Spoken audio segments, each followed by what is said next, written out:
welcome back to the channel. My name's Adrian. Today I'm going to be taking my review of The Black Iron. Now this is described to me by the creator as an incredibly grim dark world. So Jay and I have been friends for a few years now, and we both big lovers of Warhammer Fantasy role-playing. And he's like, you really should read The Black Iron, which is my grim dark book.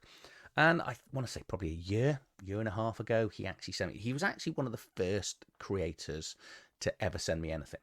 You know, and we've become friends over the things that I've reviewed from him. We've also played a variety of games. He joined my Tuesday night group and played Pathfinder and a variety of other things. That's just me being, you know, upfront of, you know, I would class us as friends now. You know, we talk quite regularly over Facebook and on Discord. But yeah, he's really into grim dark. He's like, Warhammer's quite dark. My world's considerably darker. Give it a read. Hasn't asked me to review it, so he gave me the copy a long time ago. And you know, when it arrived, I looked at the artwork on the front cover and I thought, nice, looks good. 242 pages. I've got to learn a new system. Oh, I'll get around to it. And I'm a fool. I probably should have read this sooner because it's grim dark, but it's a really horrible, nasty, brutal world. But I love what's going on here. You know, if the world doesn't kill you, the characters and the monsters and the NPCs, let me just show you where you can pick it up first, and then we'll get into my my review that I may have spoiled a little bit. I'm just on what's going on in here. But I will caveat with, it was such a joy to read, not only because of what's in here, but the layout and the fonts used, and you know, it's 2-paragraphed. It was the sort of book, and I really love it when I find these in my collection that I can pick up as a dyslexic and just hit it over a couple of nights because it's not tiring. It's exciting enough to read, but it's laid out really well. So let me just show you where you can pick this up on DriveThruRPG. And the good news is it's currently on sale, which always helps. So here we have the DriveThruRPG link for Black Iron, Grimdark Fantasy. So it comes in at 242 pages. Don't let that put you off. It's available in PDF, or you can get hardback copies in premium and standard cover. So I say it is discounted now. It's just under £36. It's probably going to be about $42. And if you want to go for the premium edition, it's probably about $65 somewhere around that. If you are going to consider picking this up, please do. I always ask, do consider using my affiliate link. Any money generated in there. As you can see, I've got stuff in my cart already. So yeah, there's more things ready to go. But this world is horrible and brilliant all at the same time. But you know, I'm going to explain the world once I actually get into the actual core rule. But what are we going to find in here? So fast flexible system. It's a D6 pool system. I think the most you're ever going to get is probably 5, maybe 6 die, and you sort of rolling them. And you actually, I don't think I've ever seen this one before. You pick in the highest die. So if you've got 3 dice and you get a 2, 3, and a 6, it's a 6. Okay, there's more wrinkle to it, but that in essence the rules. We've got 6 guilds to join. The guilds very much feel like Skyrim, Elder Scroll inspired. Not sure whether that's right, because as you rank up in the guilds, you're going to get more skills and you're going to get more knacks, discounts and things like that. And eventually you can actually take over the guilds, which I think if you've played Skyrim long enough or any of the Elder Scrolls, you'll know exactly what that feels like. Only 15 skills, which is rare for Jay. Jay's normally a 600 skill kind of guy, looking at the sort of Gits books that he does. 45 pages of history, which is good. I'm going to summarize the history. The history is magnificent.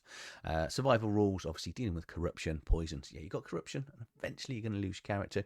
3 different types of spells. You got got pyromancy, sorcery, and necromancy, which is essential for healing. It genuinely is in this. You can create your own spells as well. We've got complete guides to help adventurers, and it does come with an adventure at the end. And all the monsters, as Jay does, I think in every single one of his book, you've got artwork for each of the monsters. So you don't have to just use the description. You can actually see what they say. And while I'm talking about the artwork, Jay always manages to align himself with incredibly wonderful artists, as you can just see from this front cover here. You're like, it's grimdark fantasy. It's wonderful. It's got a feel of Simbaru or Sumbaru. I never really know how to pronounce it. The Free League game.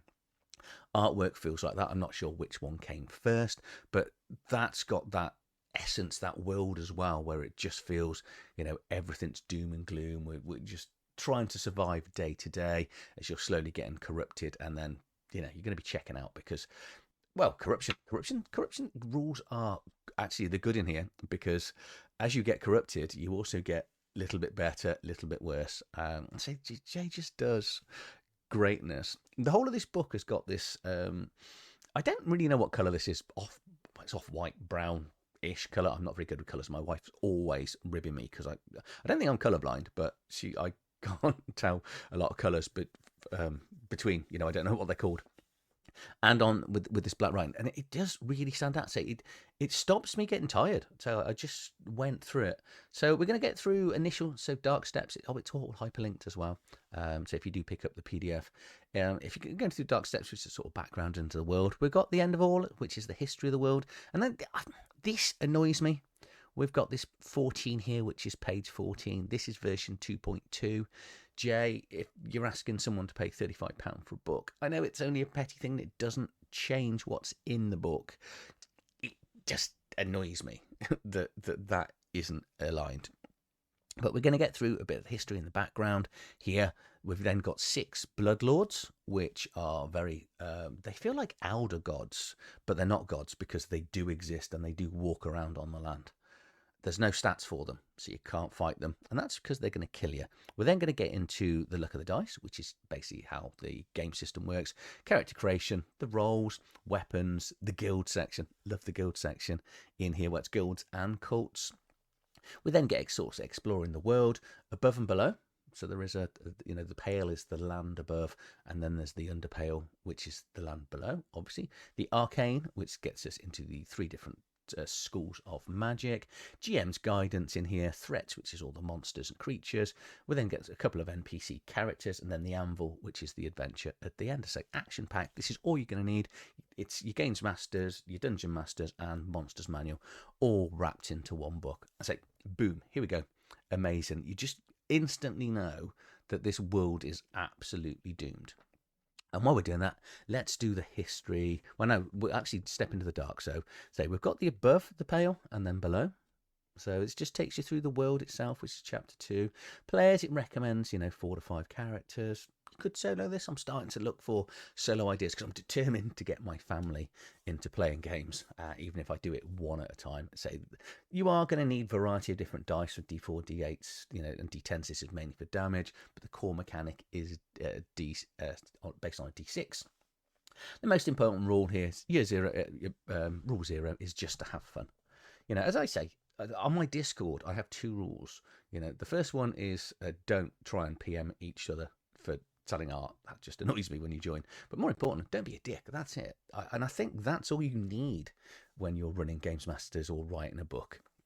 But in essence, you are rolling your pool of D6, taking the highest dice, adding your skills to it, and you're looking to beat a target number. And if it's an easy test, you need a total of 3. A difficult test is a 7, things like that. We have got opposed rolls. It does very much encourage players to help each other because there's aiding rules to get addition bonuses and things like that. Basics of combat. Obviously, you can have melee combat, range combat. It's got magic, skills in here. Mages, I must say, it appears, I haven't seen anything to the contrary, where mages can also wear armor and wield swords. So we're going to get those real cool... Well, not really, because you're not going to be as powerful as a mage if you do focus on. But if you want to be that sort of Gish character, you can just crack on.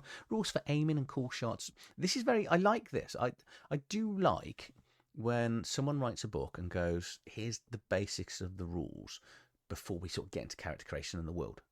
Because sometimes you can have a lot of, big lore dump and then still not really know the mechanics of the world.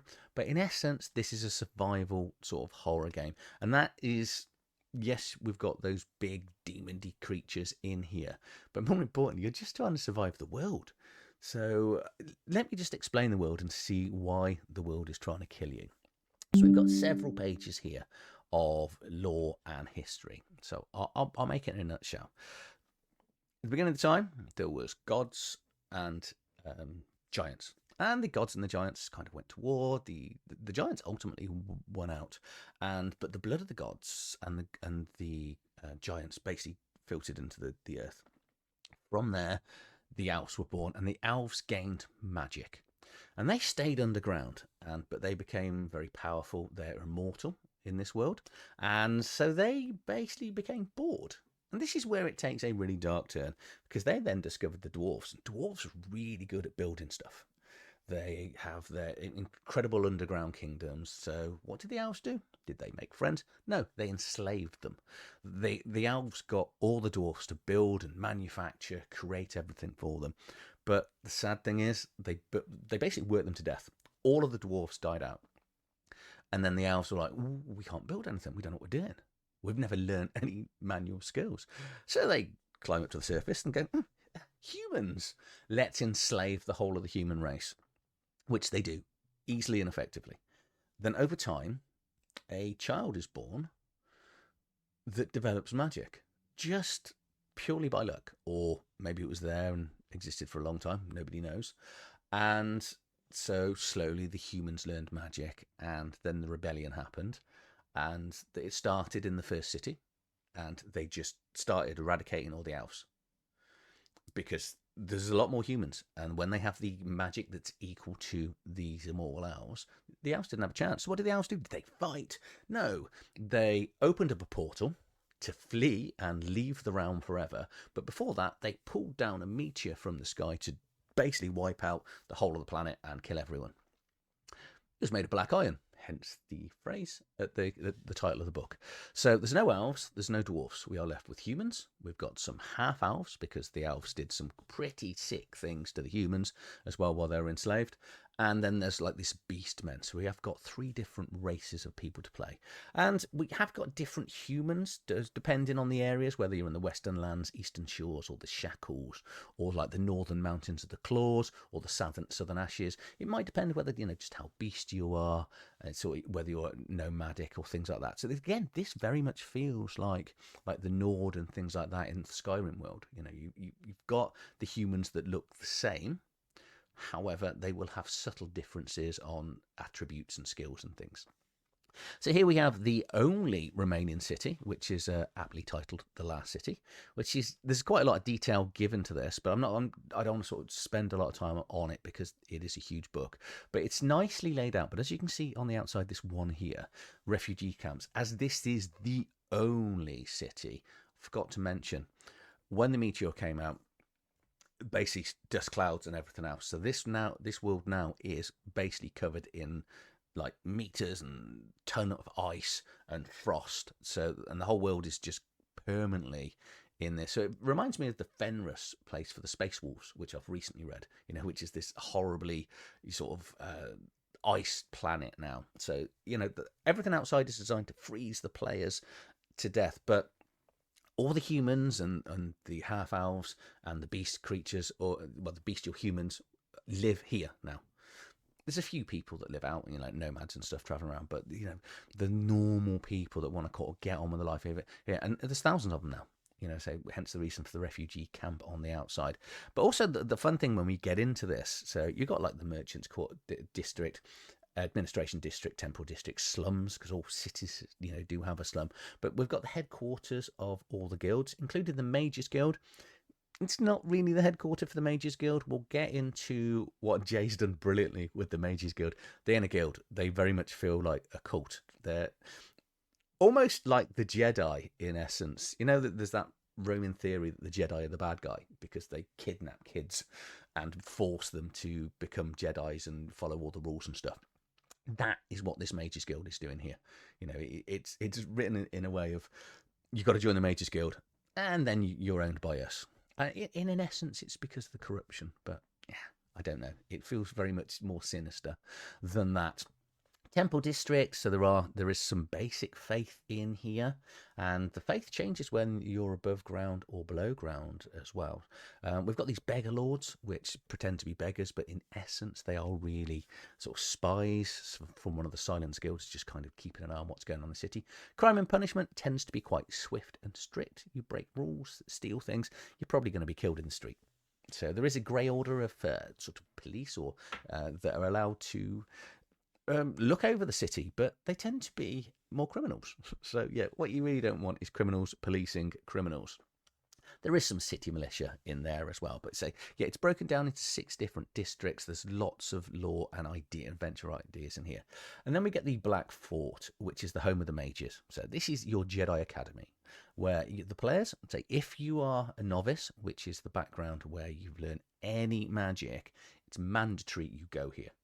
Everyone has to go here and then they'll taught one of the 3 schools of magic. And that's because, in essence, magic does give people corruption, and the more corrupt you get, the more eventually, once you get too much corruption, you will just be handing your character back, because there is no known cure for corruption.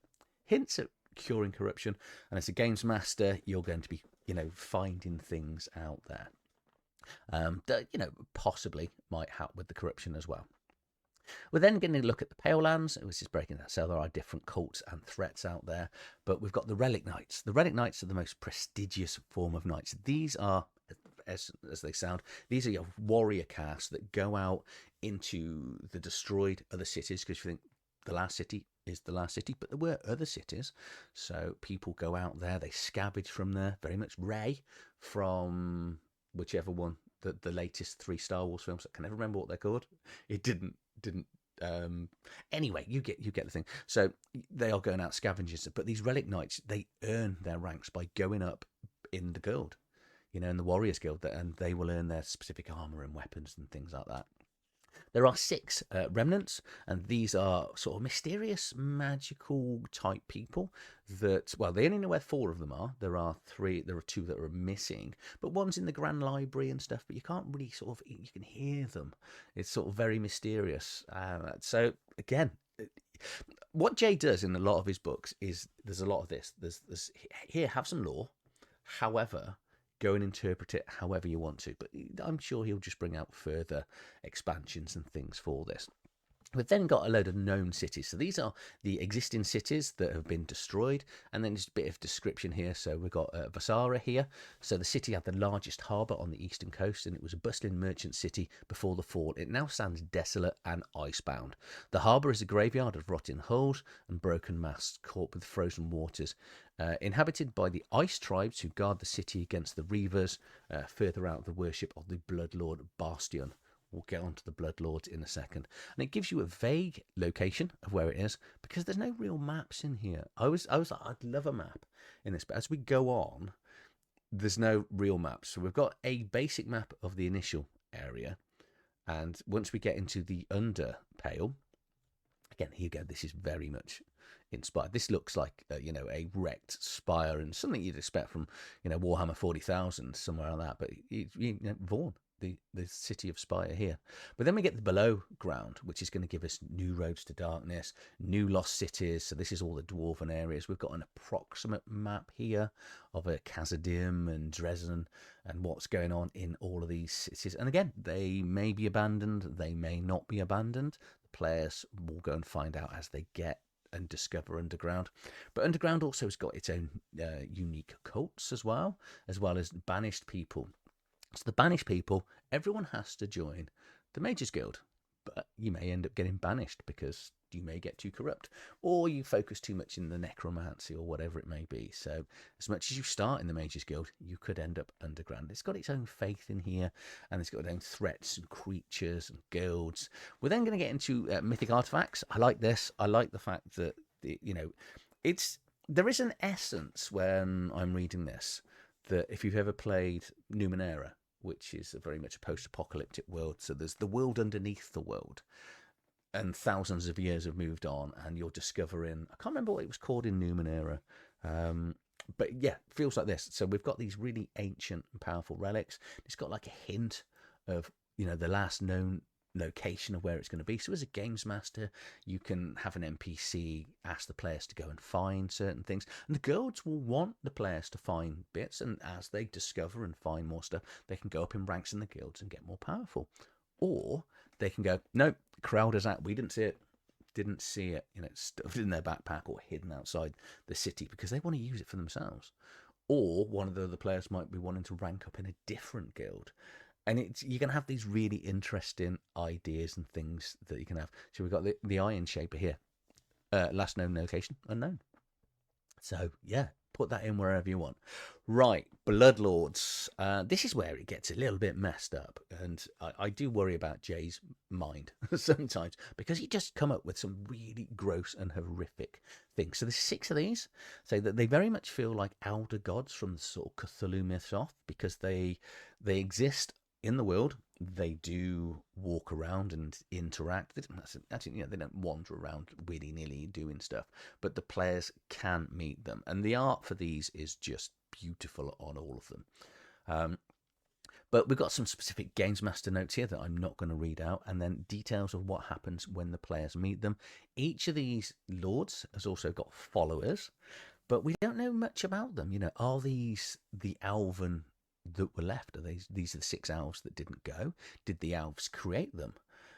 It's really, really interesting. I say it's that little tease that Jay's really good to do, that as a games master is like, here's some stuff, go and do what you want with it. Go in. And this was my favourite, because I just love the wings on him. And Lord of Death and Decay. I say favourite is but say they've got these little followers and what they're going to be doing, and then we've got the GM's notes, and say I don't want to sort of go through this, and then we've got Zertin finally here, the Lord of Conflict and Murder. Don't know how he does it. He's got no eyes, but it's still what he does. We're then going to get into Luck of the Dice, which is character creation. So we've got 4 attributes here: body, agility, mind, and instinct. They will range from 1 to 5. Body is your health, strength and toughness. Agility, ability to dodge, speed, reflexes. Mind, sort of, how intelligence, memory, knowledge. And then instinct is sort of deals with initiative, survival, perception. And we've then got 15 skills, and each skill will have a knack or specialization, as it feels like you may have had in other games. And then in general, they will be linked. So Arcane here is linked to Mind. And let's just pick on, let's go on Perception. So if you've got skills in Perception, so you want to make an instinct check, and you've got an instinct of 3, and you've got a perception of 3. So what you'll do is you roll your 3d6, you'll take the highest die from there, and then you'll add your skill check to it, your number of your skills in it. So if you've got a skill of 3 and a dice pool of 3 and you roll a 5, you've effectively got an 8.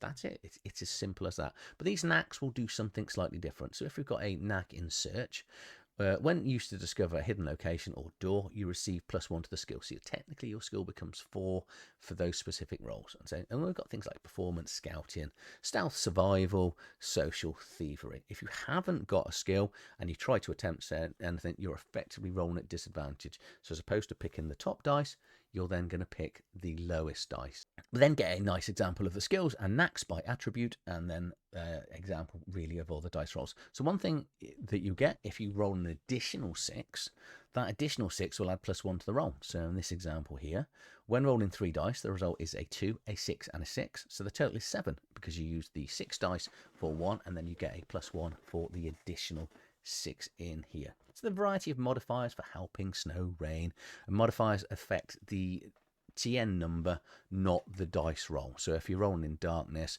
and it's normally would have been a TN target number of 5, then they're going to need to get to an 8, because darkness is a +3 in here. So one of the things you're going to need is one of your dice is always going to be called the iron die, and this is always going to be a different color d6. And if you roll a 6 on it, thumbs up. Obviously, that's either going to be a +1 or you can use it as a 6. However, if you roll a 1 on it, you're going to get a negative consequence. So 6 gives a positive consequence, sorry. So you still get your 6, but you then get an additional. So you may do things faster. You may get an additional success, things like that. 1 is always a negative. So you still succeed, but it just adds some sort of narrative. So, you're picking the lock. You roll a 6 on the other dice and roll a 1 on the iron die. So you may pick the lock, successfully pick the lock, but you may make additional noise. You may break your lock picks. You may just stumble through the door and roll in and draw the attention. And it's things like that. I like these. It's one of the reasons I like the fantasy like Star Wars game. I know it's a little bit hit and miss with certain people, but because I like the fact you can succeed at something, but then have a sort of complication that goes on. Or alternative, you can actually fail but still have a positive effect from the fail because of that. We also get levels of success and failure, which very much feels like Warhammer Fantasy role-playing. So if the target number is 5, for argument's sake, and you totally roll a 7, you will do a 1 level of success. So you needed a 5, so every 2 above it will give you additional levels of successes. So this again may be additional damage, maybe doing something faster. When we get to the magic section, the magic spells start umphing up by additional successes. Downside is failing. So if you needed a 5 and you totally, on a skill you don't know and you get a 1, you've actually failed by 2, levels of success, well, levels of failure. So you're actually going to be at -2 of stuff going on, and does things like the spells can be a little bit nasty, and you're going to gain additional corruption. We've got a example of play here. Read it if I've confused anything, but in essence, roll a number of d6 based on your attributes. One of the d6 needs to be different. If that is a 6, you got a bonus to your success. If it's a 1, you can still succeed, but it's going to have some sort of complication. Take the higher die, add your number of skills to it, try to beat a target number. That's it. That is the game in essence. We're then going to do a character creation. So it says 4 steps to character creation, but I count 5. So choose your species. So we've got a choice of 3. We've got backgrounds to pick. I think it was 8. Then get your life experience, which is going to give you a bunch of experience points to spend on your character. You're then going to choose your specific role. And the reason why you do your experience before your role is because a lot of the roles will have prerequisites. So you might have to have a certain skill rank or attributes. Or actually, no, I was going to say, when we get into some of the guilds you are gender specific. So, and then you just finally complete your character in here as well. So gender makes no difference, other than some of the guilds will. So there's one of the guilds where you have to be female in here. So one of the first choice you get is whether you want to be a chimera, which is more of a bestial creature. And if you go down here, it might be a chimera, I'm not sure. But you're going to roll a d6, and you're going to have some sort of bestial ancestry, be it wolf, bear, lizard, wildcat, rat, or boar. And depending on what that's going to give you, it will give you a talent from things like awareness, being strong, regeneration, etc. You're also going to get +1 in survival, fight, and scout. Next up, we have half-elves, which are the only remnants left on this planet, maybe, of the elves. And you get to decide as the player whether you want to have your elven ancestry more dominant or your human. And again, that's just going to affect your starting attributes, and you're going to get a choice of 3 traits for each of them. And then finally, we get the humans, which say this is where I do get that feel of Skyrim, because depending on where you are born, will determine, again, starting attributes and skills. So whether you're in like the Dragonclaw Mountains here, it's going to make your body and your instincts stronger. Or if you start born in the last city, your body and your mind will be better. And we've got a choice of Eastern Coast as well, the below, as well as the Southern Plains. So as much as there's only 3, in essence, you've got 5, 6, 7, you've got 8 to choose from. Then we've then got backgrounds. This is what you did when you were younger.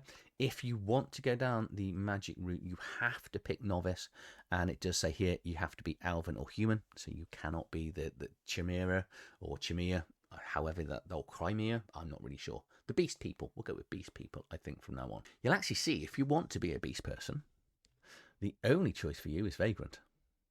So they grew up in the slums because, they're not as well liked or respected as other creatures. We'll then get some life experience and say this is where you're going to get 50 experience points to spend on your skills and attributes, and it's just got these spell cost, the cost for them over here.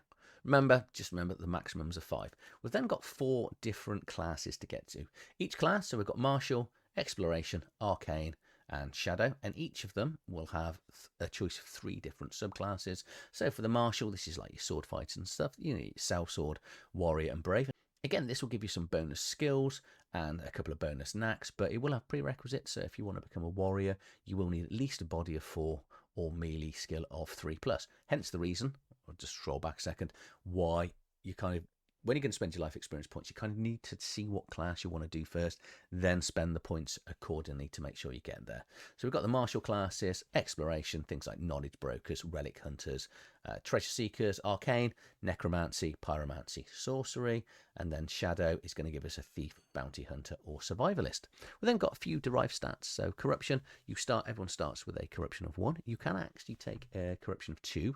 It did say earlier, and with doing that, you can actually increase 2 of your attributes by +1. So you can start off dying earlier, but it's up to you. We've then got things like courage, influence, and initiative. Initiative is going to help you go quicker. Influence is going to help you talk to people or make people going to like you a little bit better. And then courage it's going to help you against fear checks. Most of the creatures you're going to encounter will have fear checks. We've got a variety of resistances and stamina here. And then finally, we've got specific wounds for each location, because when we get into combat, you are going to be hit in specific locations. Experience comes in individual or group. And then as you gain experience, you're just going to spend your experience on ranking up. So depending on each rank that you get. So it's technically level game, but experienced-ish, if that makes sense. But you then get to spend that experience as you level up in the experience table. I hope that makes sense. Yeah, so you got ranks in the game, but as you rank up and spend experience, so once you go to level 2, you're going to have had 100 experience to get to level 2. That's going to give you 75 points to come and spend down here. Get a level 3, you're going to get a free knack. Weapons, armor, and gear is interesting because we've got, as you can imagine, in this sort of post-apocalyptic world where actually people have forgotten how to make stuff. So that, the last city is interesting because all of the equipment and specific armor, a lot of it you're going to need to go out and find, and go to the other cities and take off dead bodies or armors that you find in cities under ice, or even if you go underground and under the pale.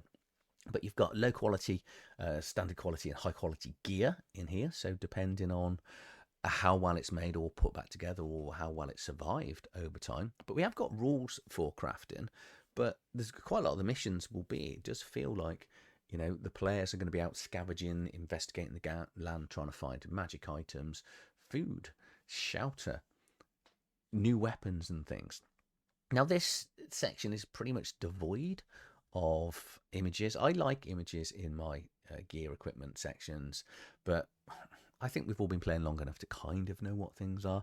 I like the fact that Jay uses separate colours because it does make the charts easier to follow. But we have got the rules in here, though, for breaking armour and shields and stuff. It's fine, it functions, but sometimes you just want a little bit of armour artwork and things, especially if around we've got the relic knight armor. So these are, I said, the prestigious knights. So it'd be nice to see an image of what their armor specifically looks like. We then get into the weapons, and you're going to expect your normal fancy weapons in here, like a bone axe, clubs, daggers, things like that, and hand axes and stuff, because say some stuff is low quality, and if they've managed to find metal and things, obviously they can craft a weapon of metal. But there are, it's got that also feel of, if you've ever played Dark Sun. I know Dark Sun's a hot place, but this is that sort of flipped where you've got the scarcity of stuff and no one knows where anything is. All your ranged weapons, bows, slings, hunting bows and things. It is your typical weapon section. However, we then get guild specific weapons. So again, as you rank up in the guild, all this stuff that you can buy actually becomes cheaper as well as you go up in your guild. So you're going to want to go up in guilds, which actually is quite apt that we get to talk about guilds and cults here. So I think across the board, I think there are 7 choices, and you can join both guilds and cults or different ones.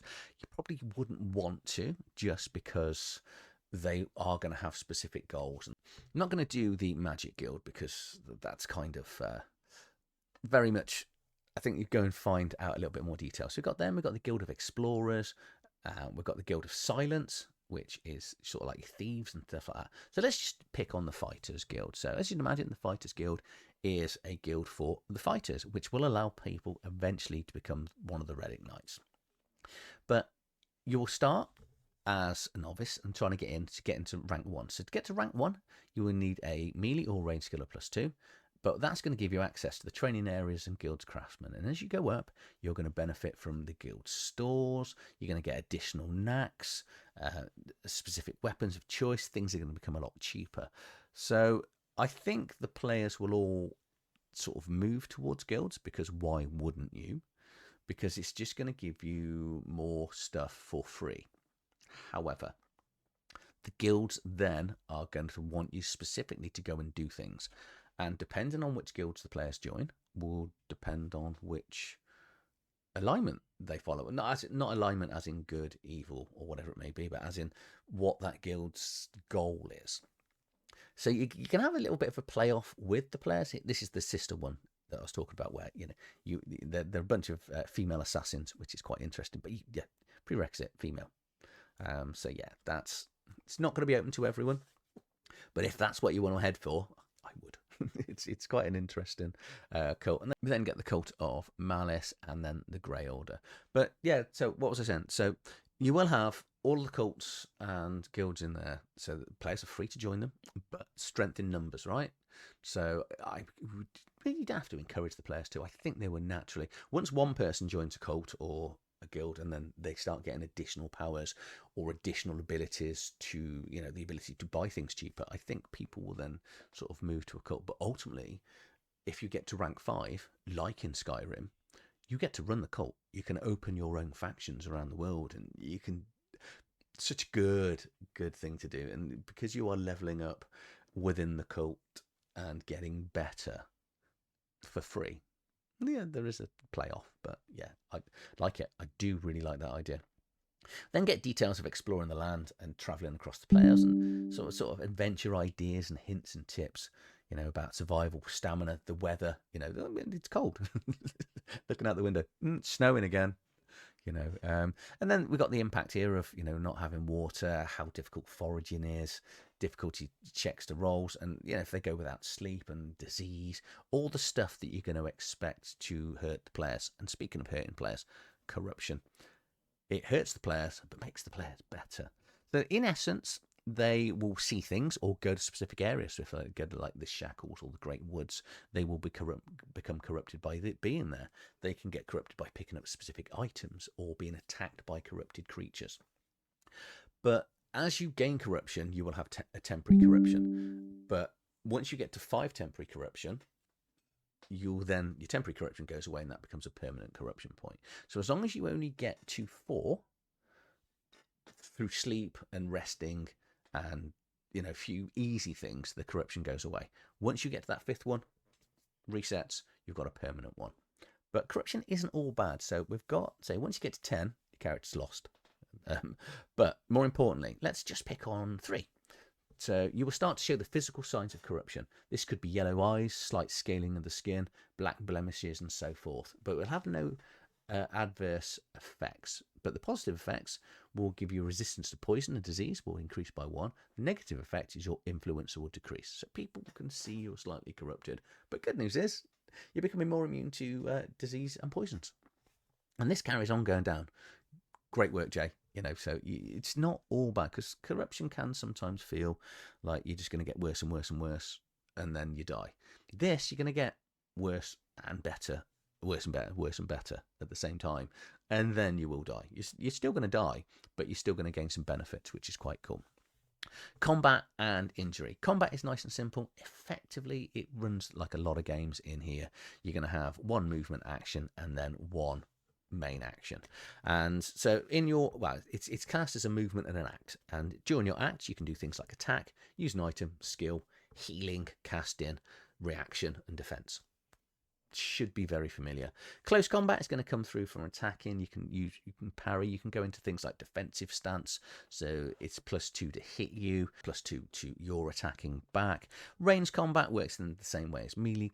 People need to be within line of sight, but there are some modifiers for things like called shots. So if you can actually do headshots in this at a -2 penalty. You can go for the hand at -3. If they're in cover, it does become slightly more difficult. You can do sort of ranged attacks to do, set damage, to do head and legs and things like that. And then, if they are running and walking, you don't see this one very often, where the target number increases if they're running and stuff like that. We've got all the rules for mounted combat, and then we've got the success levels and failure levels that we talked about earlier. So the +2 above or below, whether you're failing. But if you're doing additional success levels on attacking, you might do extra damage, a seal bash, you could do a second shot or a counter attack. Levels of failure, you might become staggered, your armor damage is increased by 1. You may end up dropping a weapon or snapping your bowstring, thing along those lines. Healing, luckily there is magical healing. It's called necromancy. But there's also healing potions and things like that. But beyond that, it's gonna take a long time to heal because you heal 1 wound back for every 8 hours of sleep. Most characters are gonna have 10 hit points plus their stamina attribute, so you haven't got a lot of hit points. And armor is just going to take, so if you take 8 damage from the weapon and you've got an armor of 5, you're going to take 3 damage. So it is very, very simple. We have got crits and fumbles in here. So if the highest dice on the damage roll is the iron dice, you will get to do critical damage, which means you're going to double the weapon's damage. And same thing with the fumble. And so if it is the iron dice is a 1, then it is going to count as a fumble.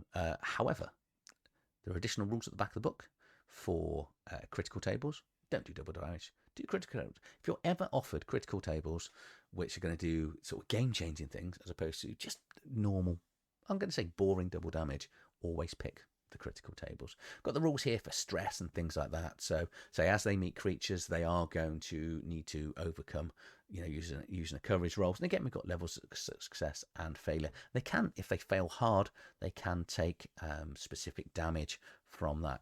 When we get into the arcane sections, this is the powerful magic that the humans are slowly learning. So it is new to them, which is why you won't see a huge amount of spells in here. But right at the end, you can find your own and create your own spells as a games master. But all the spells are going to come into 3 different circles. So we've got the first, second, and third level of circles in here. And you're going to cast spells from things like grimoires, lost magic, spell scrolls, casting from books. And depending on whether you do it from your own grimoire, which is the standard way of casting, you might end up casting from a scroll, say books or items. They may take longer or be more difficult to actually cast. As you cast spells, you're going to be spending your stamina. And if you end up spending too much stamina, you end up with these cataclysm points, and once you get more than 5 ever, bad things happen. So yeah, don't run out of spell casting. Okay, got some rules here for creating magic items if you want to do that. So I'll just start on this necromancy because the first circle is here, which is when you look at them. So this is the first levels of the spells. You've got things like cure, heal, healing aura, and purge. All starts off really, really nice. Then as you go into the second circles, things like drain, shatter, wounds. But as I say, so we've got the target number, so let's just pick wound here. The target number 9, it's got the stamina cost here, and then we've got the level of success, level of failure. So the more levels you succeed by, the more wounds you're going to do. The more levels of fail, you're actually going to be taking wounds. So you're going to end up hurting the person that, you're going to end up taking those yourself. Again, so pyromancy, as you'd expect, is all around fire and fire damage. And then finally sorcery, which very much feels like sort of generic spellcasting. It's just got things like protection in here, healing wards, spirit paths, things like that. And so this is the section that you might want to as a games master, because some players are going to go, there's not a lot of spells in here. There isn't, because it's new and the humans have only recently discovered it. But what it does mean is you can go and create new spells, but you'll make the players go out and find it. Don't make them learn from sort of ancient texts and stuff like that. We've then got the GM's guidance section. So you'd expect this in most role-playing books nowadays. And the section here about don't fudge. Well, I'm not a fudge roller at all. In general now, I tend to roll all my rolls out in public. I want the players to see what's going on. But it will give you hints and tips here about the Pale, and we've got some encounter tables and threats assigned.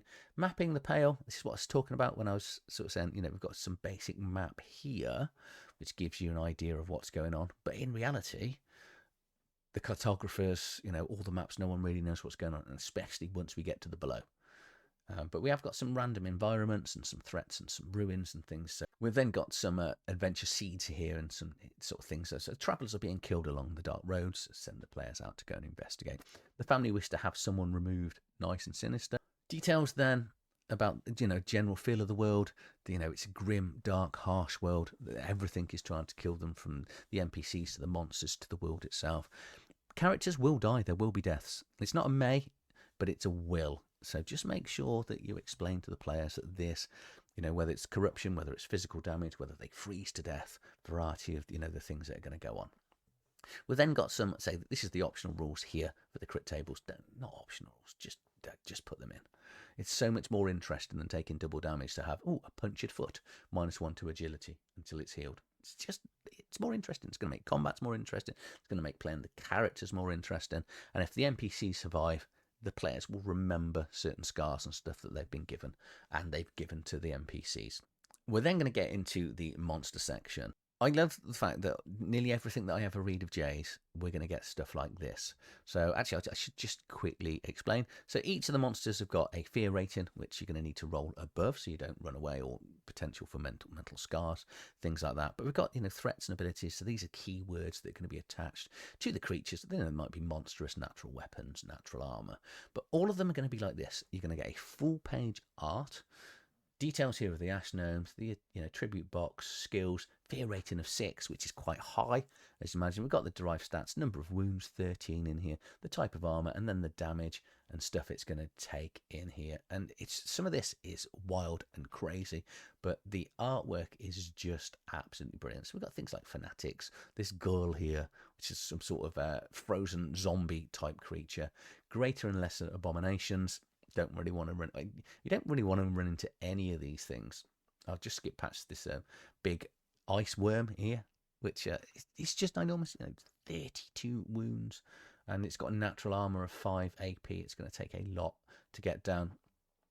There's only, I think it was 27 pages, so there's about 14, 15 different creatures, but they do seem varied enough to, initially get going. Then we've got the NPC stat blocks here as well, and then we are into the Anvil Adventure, which I'm not going to click on because there is a rather spoily map of what's going on. But there is a door that's quite interesting once the players get to it. So that is my look and review of Black Iron, which... it's bloody amazing. I know Jay asked me to read it, and he said, I know you'll like this, and he was right. And I'd say it's just one of those that sometimes you read a book, and I'm not a fan of D6 pool systems. D6 is probably one of my least favourite dice, but I don't mind it when it's a pool. And the fact that you are picking just one of your highest one, and you get to mitigate the dice with the stats. Because I know people talk about Year Zero engine that, I always have this problem with just a static dice pool of, especially on a D6. But because you've got that skill check as well, so the more skilled you are, the more likely you are to get a success. So you don't necessarily need a 6, but because you can still get over your target number. The iron dice is such a genius idea, because to be able to succeed and then something go wrong, or to fail and something positive happen, is always a good feeling. It does put a little bit of emphasis on the games master, so maybe a completely inexperienced games master isn't going to be able to pick this up, because you're going to want that, how to deal with narrative successes and failures. There are other books out there that can teach you that. I'd say the Star Wars Fantasy Flight Star Wars ones, that's got some pretty good hints and tips in there. So we've got a few examples in the book. It might have been a little bit more favourable for a more inexperienced games master, just for Jay to give some hints and tips on exactly how that iron dice will work. But when I first read it, I was like, oh man, 1 in 6 chance you're just going to fail what you're doing. No, you don't. You don't fail. You do succeed, but there's a complication, which is even better. That's such a good thing. And the fact there's only 3 races felt a little bit restrictive, but there isn't. In essence, there's 8.